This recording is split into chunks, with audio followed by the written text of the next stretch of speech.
Here we go.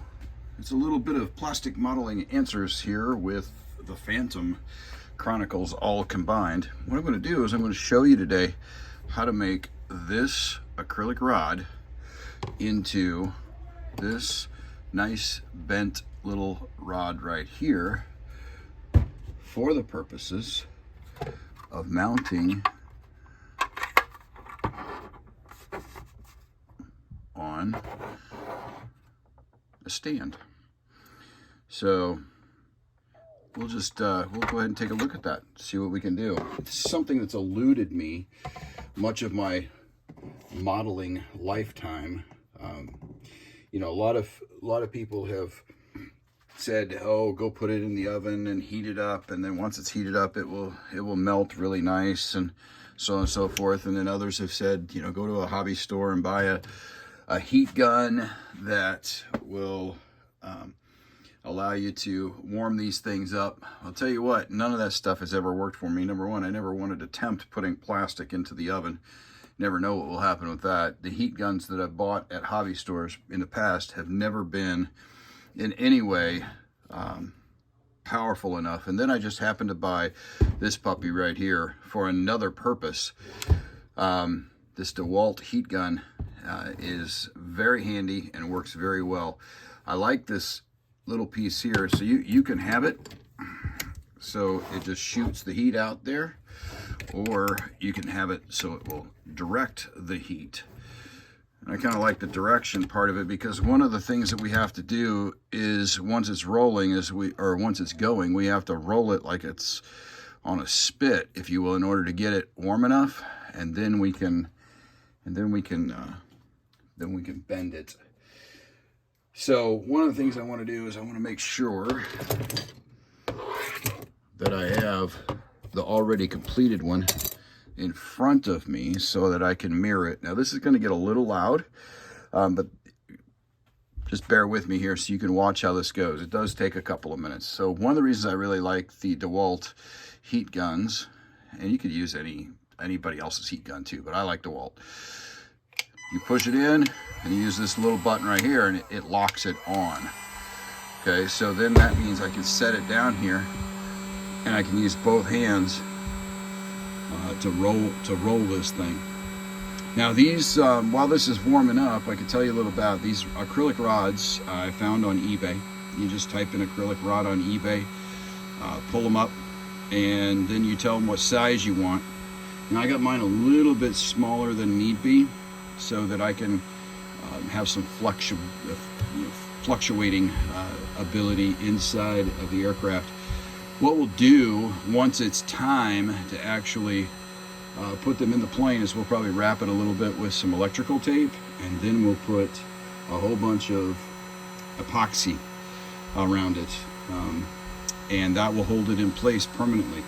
Now what I did to prepare for this with the aircraft is that you'll see there are no afterburner cans, or the afterburner cans are there, but there's no afterburner pieces. You know, the back end, the burner pieces of them. So these pieces right here, that's not in the back of the plane.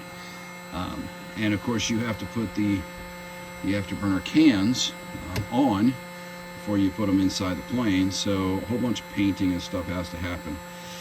Now this is starting to get a little pliable, but it will take a couple of minutes. And I'm starting to get there. I can feel it. So you'll notice what I'm doing is I'm rolling it so it gets an even heat, and then every couple of minutes I'll just give it a little flex. You can see how I'm pushing with my thumb. Careful not to snap it, not to break it, but you keep this going. And just so you know, I also have this on high heat. You can see the H has a low heat option, but this high heat here, there we go.